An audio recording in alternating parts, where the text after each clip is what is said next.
Hi, first grade. I am so excited today because I am finally going to get to teach you our first letter writing lesson of the school year.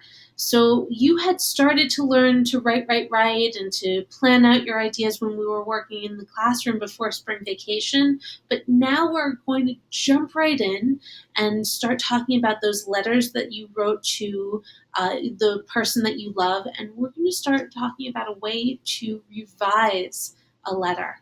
So for those of you who've forgotten, which I know it's been a couple of weeks, but we have been doing this all year.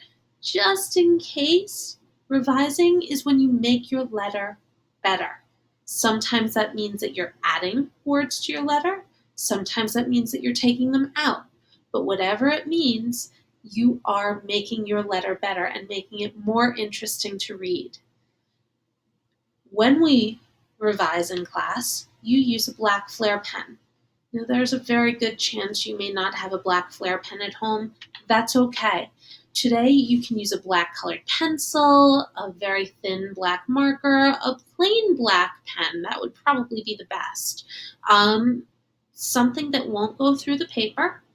Your grown-ups will help guide you and pick out a tool to use. But let's make sure that it's black and that it doesn't look like a plain pencil. That way I can see what you've revised and how you've changed your work over time. So just in case, and I know it's backwards because of the camera, you all should have read Dear Annie with me. If you haven't, that's okay. Take a minute, stop this video, go read the book, and come back. I'll be here. I'm going to be here for a while, so don't worry about that. If you have finished Dear Annie, and I hope that you did, and I hope you loved it as much as I did, this was a new book to me, we're going to move forward and talk about a revision strategy. And that strategy is called saying something, then sharing what it reminds you of. So let's just take a look at one time in a letter when Grandpa says something to Annie, and then he shares something it reminds him of.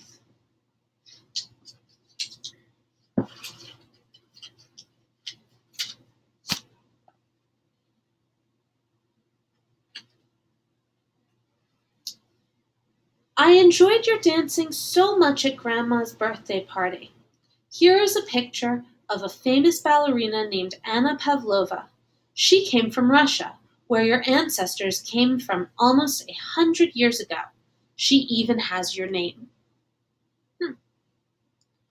So, Grandpa shared something. I enjoyed your dancing so much at Grandma's birthday party. That could have been enough.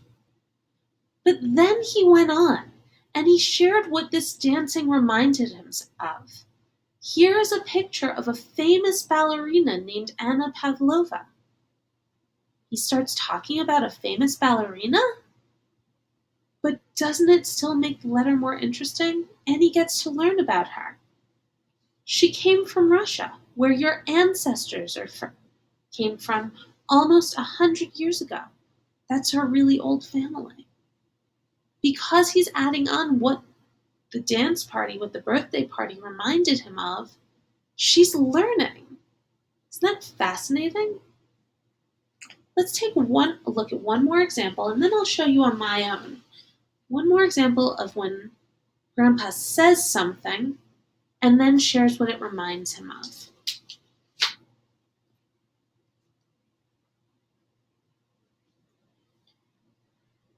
Here is a picture of skaters on a pond in winter. It reminds me of McGalvery's Pond and how much fun we had skating. And you just laughed when you fell down. I had hot chocolate again today. It tasted better when you were here. So he tells her about this picture of the ice skaters at the pond. But then he goes on to share something it reminds him of. This time it happens to be a story of something that happened with Annie. Isn't that much better than just saying, here is a picture of skaters on a pond in winter? Absolutely. So now it's my turn to try. Oh, boy. This is going to be a lot of work.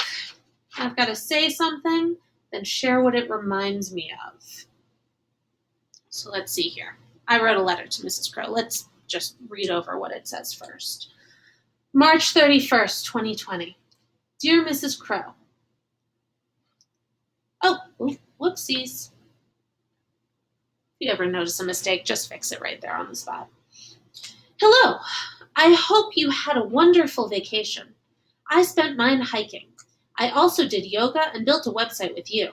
I never thought we'd do that. What kinds of things did you do? Did Remy behave well? Sincerely, Miss Goldberg. So I'm supposed to revise this. I'm supposed to make this better by saying something. I already said a lot. And then sharing what it reminds me of. Well, I did talk about hiking pretty briefly. And that does remind me of another trip that I took.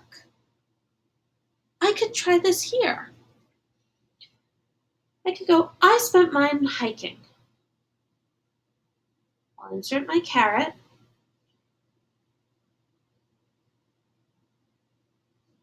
That reminded me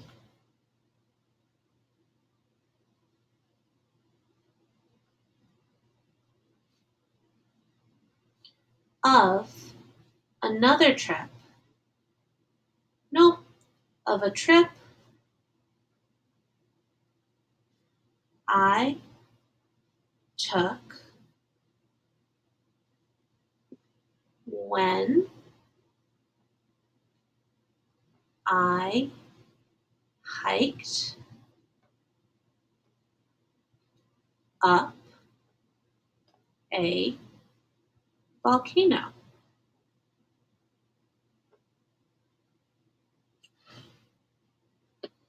So let me just reread that to make sure it makes sense.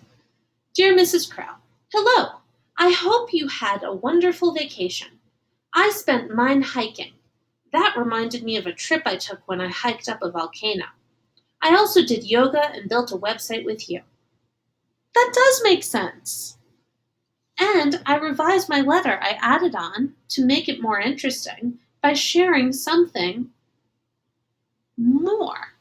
I said something about hiking, then I shared a little bit about what it reminded me of. That trip when I went up the volcano. So now it's your turn. You're going to revise your letters by saying something, which you've probably already done, and then sharing what that thing reminds you of. All right? If you need to look back to this chart, you'll find it in the writing resources page, and I will keep adding to it as we do more revision lessons over the course of the next few weeks. I will see you soon, and as always, if you need any help, I am here for you. Just let me know. Okay, have a great day. Bye.